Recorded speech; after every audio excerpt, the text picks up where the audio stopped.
하나님의 영에 감동된 사람이라는 설교의 제목으로 함께 은혜를 나누고자 합니다. 오늘 본문은 요셉이 30살 총각으로 국무총리가 되었다라는 말씀이 오늘 본문의 말씀입니다. 자기 나라도 아닌 애굽에서 정상적인 이민도 아닌 종으로 팔려간 사람입니다. 그뿐입니까? 억울한 누명으로 감옥을 수감되었던 사람이 국적도 히브리 민족 그대로인 채 국무총리가 되었다는 것입니다. 거기에 그럴 만한 이유들이 있었습니다. 첫째로 하나님이 요셉과 함께 하셨기 때문입니다. 오늘 본문 39장 2절을 보면은 여호와께서 요셉과 함께 하심으로 그가 형통한 자가 되었다고 했고, 3절을 보면은 여호와께서 그의 범사에 형통하게 하심을 보았다라고 말씀하고 있습니다. 그리고 5절에 보면은 여호와께서 요셉을 위하여 그 애굽 사람의 집에 복을 내리심으로 여호와의 복이 그의 집과 밭에 있는 모든 소유에 미친지라 말씀하고 있습니다. 그리고 23절에서도 여호와께서 요셉과 함께 하십니다. 여호와께서 그를 범사에 형통하게 하셨다라고 있습니다. 요셉이 복받고 형통하고 성공하고 출세한 이유는 간단하고 분명합니다. 무엇입니까? 하나님이 요셉과 함께 하심으로 하나님의 축복을 경험하고 체험하고 자신뿐만 아니라 자신의 주변에 있는 모든 사람이 하나님의 축복 아래 살게 되었다는 사실입니다. 오늘 이 아침에 참여하신 여러분 모두가 복인이 되시기를 축복합니다. 여러분 때문에 여러분의 주변이 복을 받고 여러분 때문에 여러분의 주변이 행복하기를 축복합니다. 그 반대의 경우도 있습니다. 사울왕이 왕위에서 쫓겨나고 사울 왕조가 무너진 원인이 사무엘상 15장 26절에 나와 있습니다. 그 말씀을 볼 것 같으면 이렇게 말씀합니다. 왕이 여호와의 말씀을 버렸으므로 여호와께서 왕을 버려 이스라엘 왕이 되지 못하게 하겠다라고 말씀하고 있습니다. 왕도 대통령도 하나님이 버리면 그것으로 끝이라는 말입니다. 그러나 노예나 천민이라 할지라도 하나님이 한번 들어서시면 총리도 대통령도 될 수 있음을 여러분 기억하시기 바랍니다. 내 육안으로 볼 때 부족하다 할지라도 함부로 대하지 마시기 바랍니다. 천하보다 귀한 생명을 소중하게 여기는 마음이 자세가 여러분에게 있기를 원합니다.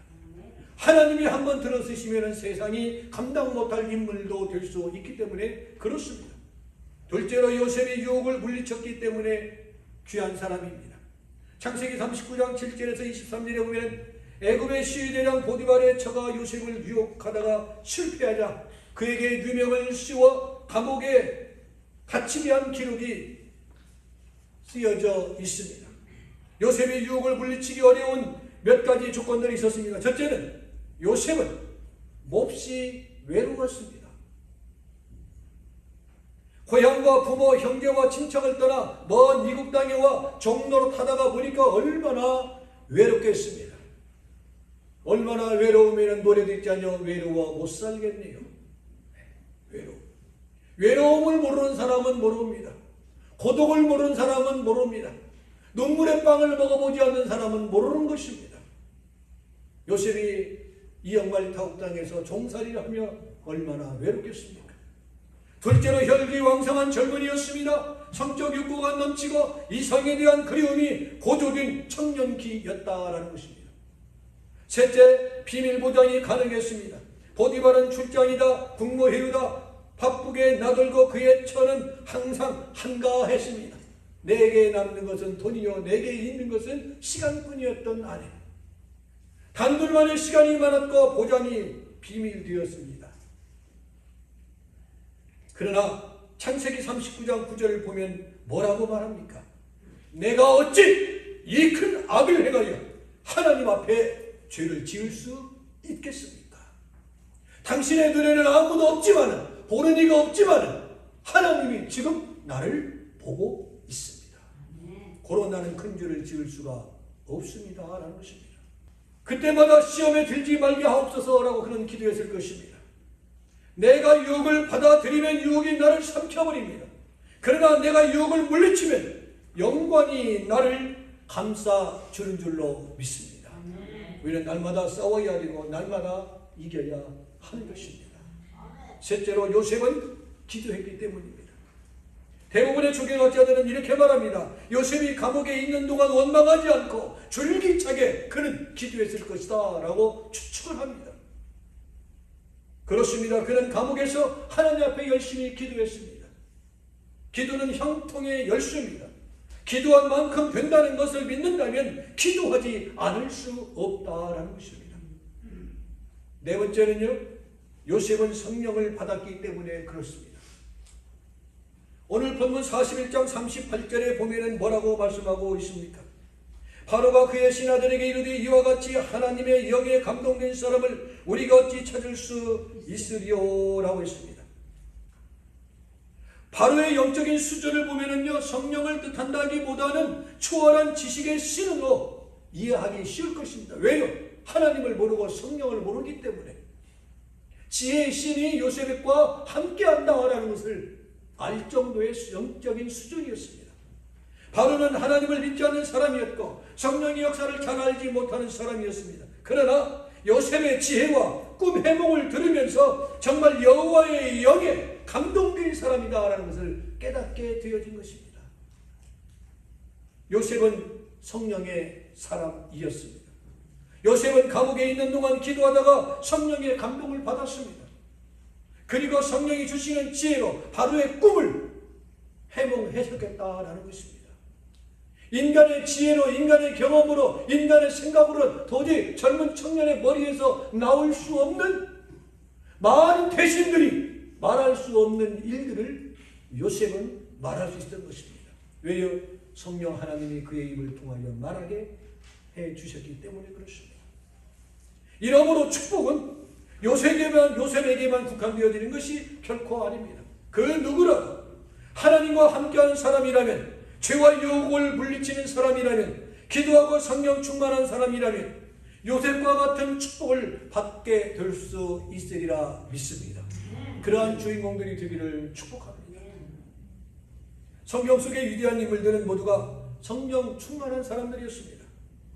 요즘처럼 악령의 유혹과 시험이 많은 때 승리하고 복받는 삶을 누리려면 정말 성령 충만한 생활을 해야 이겨낼 수가 있습니다. 요셉은 애굽의 국무총리가 되었습니다. 왕이 타는 수레를 타고 퍼레이드를 벌이는가 하면은 실세 중에 실세의 총리로 정치 전반의 책임을 지는 무엇이 되었어요? 제2인자가 된 것입니다.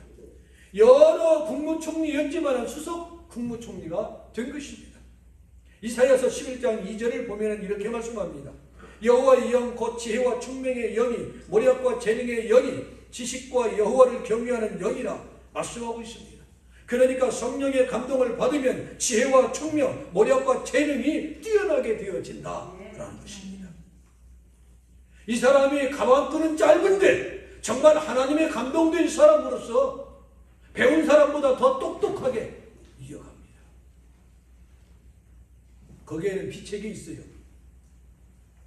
기도하고 충만한 사람이고 하나님의 지혜를 가지고 있는 사람이었기 때문에 그렇습니다. 요한복음 14장 26절에도 보면 보혜사 성령은 모든 것을 어떻게 하신다고요? 생각나게 하신다 했습니다. 그리고 고린도서 2장 10절을 보면 성령은 모든 것 곧 하나님의 깊은 것이라도 통달하시느니라 말씀하십니다. 성령 하나님은 생각나게 하시고 통달하게 하시고 기억나게 하시는 하나님이십니다. 얼마나 위대하고 아름다운 축복입니까? 생각나시게 하시는 성령 하나님이 여러분들에게 하나님의 늘 감동으로 오늘 이 시대를 이끌어가는 주인공과 여러분의 가문을 통해서 많은 인물들이 나오기를 축복합니다. 그러니까 그러나 마귀는 반대입니다. 간교하고 미혹하고 헐뜯고 난폭하고 위장하고 교만하고 참소하고 거짓을 말하고 반대를 위한 반대를 합니다. 한마디로 마귀는 이 세상에 있는 모든 나쁜 것을 모조리 가지고 있는 존재가 바로 사탄 마귀인 것입니다.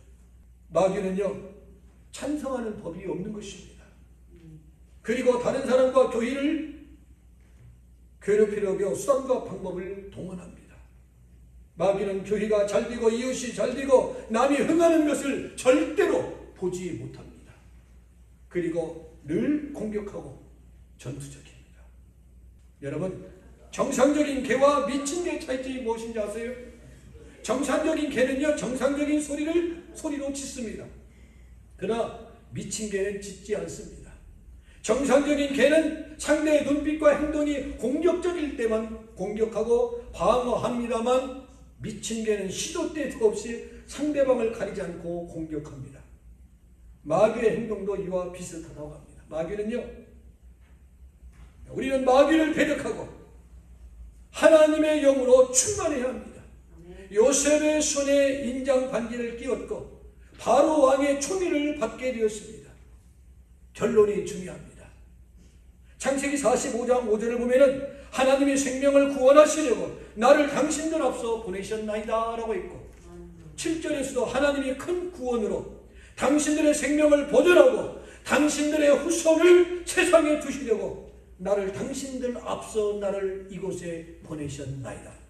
그리고 8절에서도 또 말씀합니다.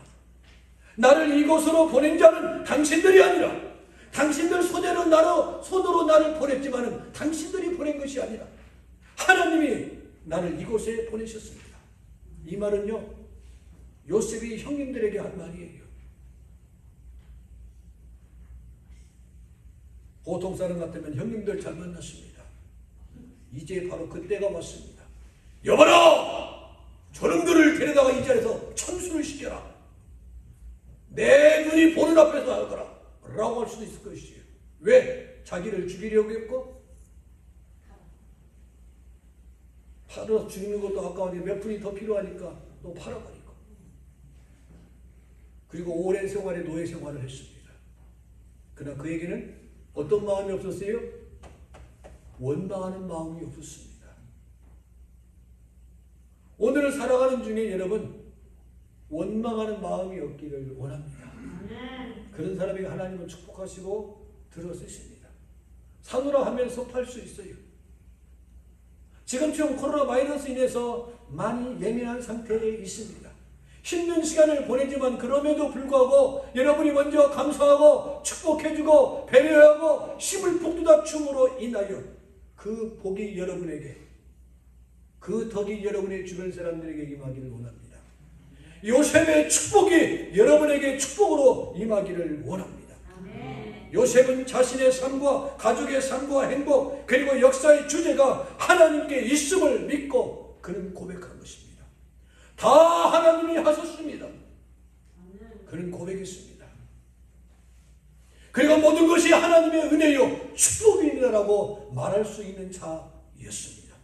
내 육체적으로는 고생했지만은 하나님이 우리 가정과 가문과 내 민족을 살리기 위해서 나를 이곳으로 먼저 보내셨습니다. 그리고 하나님이 하셨습니다. 여러분, 미국에 어쩌다 왔다고 생각하지 마시기 바랍니다.